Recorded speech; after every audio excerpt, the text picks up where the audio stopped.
Hey guys, so I've been using Xperia X as my main phone. It's been over 1 week of usage, so I thought about making a video talking about my experience, the good and the bad stuff with this phone if you're thinking about buying it, because it's kind of a new phone here from Sony, like the latest phone. We have Xperia X, the XA, and the X Performance. So starting off from the design, it has a metallic body, so that is pretty good because aluminum, it feels great in hand. It gives you this premium feeling, and also it's not having glass, so that's nice because you don't have to worry about the fingerprints like you get on the Galaxy S7. So that is a nice experience, and I don't use screen protectors or like a casing or skins on my phone, so definitely having aluminum phone is a plus point for me. Next off is the software to hardware optimization. Now I have Xperia X, which is obviously using a mid-range Snapdragon 650 chipset, but the thing here is that it is working so well. It's really fast, and with the software it has a really nice optimization. You're not gonna see any lag on this phone.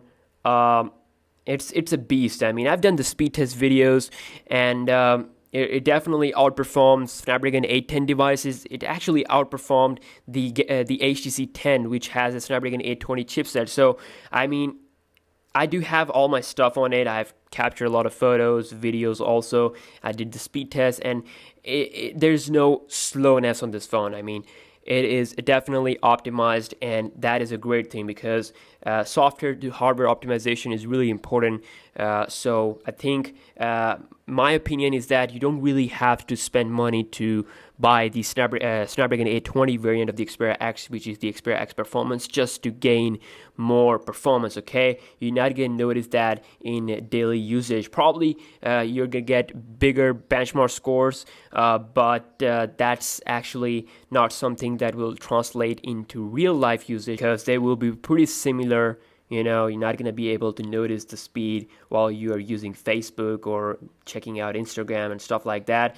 So like I said, performance is absolutely great. Next thing I enjoyed this phone is the front stereo speaker. Now, I'm not gonna say that they're the most loudest, but they definitely sound really decent. And the good thing is that if you play games on your phone, you're not gonna be able to block the sound, while you can on the phones which have like the speaker down here. So like, I'm not saying that you can block it like completely, but it's a good chance that you will, and it's like more comfortable on the Xperia X, so I really enjoyed this. Also, you get this dedicated button for capturing the photos, so that is also a plus point. Now let's talk about the bad things, okay, or the things I don't like that can be a factor of deciding, which phone you have to buy. So first of all, I said that this phone is having aluminum on sides and the back, but the thing is that it has a paint on the sides. Okay, it has aluminum, but a paint on it just to give it like a more of a shiny look. Just like LG G5, you have paint on the sides which can come off if you drop it, or if you have like scratch with a knife or something like that, so it can come off, so you have to be careful with that. And I'm not saying that I have dropped it or anything like that over this 1 week usage. It's just there before I got it, but this is something that you should know, and you should be careful with that. And yeah, that is that.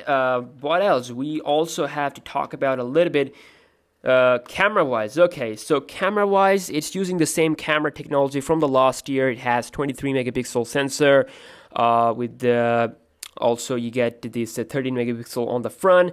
Camera picture quality wise, I should definitely say that for 13 megapixel front camera, it's not giving the best quality. I mean, comparing to phones like the Galaxy S7 and HTC 10, they have 5 megapixel front camera. Still, the quality is like pretty much the same, okay? And it's just a marketing trick for having like 13 megapixel sensor. Still, people ask me which phone has the best front camera, and I answer that the best front camera is actually on the Nexus 6P because it has a really nice HDR performance. When you capture photo, it basically adjusts light, and if you look at your selfies, if you don't look at your face, if you look at your background. I'm not saying it's a bad camera, but definitely being a smartphone guy, I know that Sony is definitely not delivering what it should deliver for having like 13 megapixel sensor. Also, the back camera is great outdoor. The color quality, the color production and all that stuff is great. You have seen my camera comparison, but in low light situations, I've seen that this phone actually struggles a little bit because sometimes if you have like low light and you want to focus to a certain object and it's not going to focus well, you're just going to take time to focus. You have to touch to focus like a couple of times.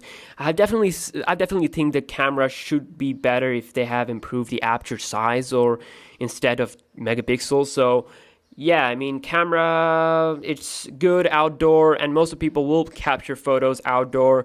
But if you're someone who is like really serious about camera, the indoor performance and all that, you want the best camera possible, you want to capture photos of your children, indoor stuff, then I think the Galaxy S7 is currently the top leader indoor camera quality wise. So, but I'm not saying it's a bad camera. It's still pretty good for the price. It's doing a great job. You have a nice focus, fast autofocus. So yeah, it's not a bad camera, but competition is also providing a little bit better stuff compared to Xperia X, at least in some areas like low light situations.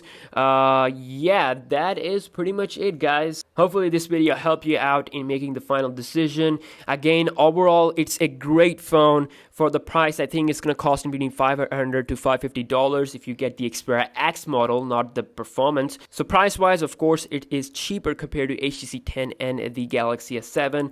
And you might be someone who is like really tough with the budget. So yeah, this one can be a good phone for you. And also, one thing that I forgot to mention is that the Xperia X is not waterproof, okay?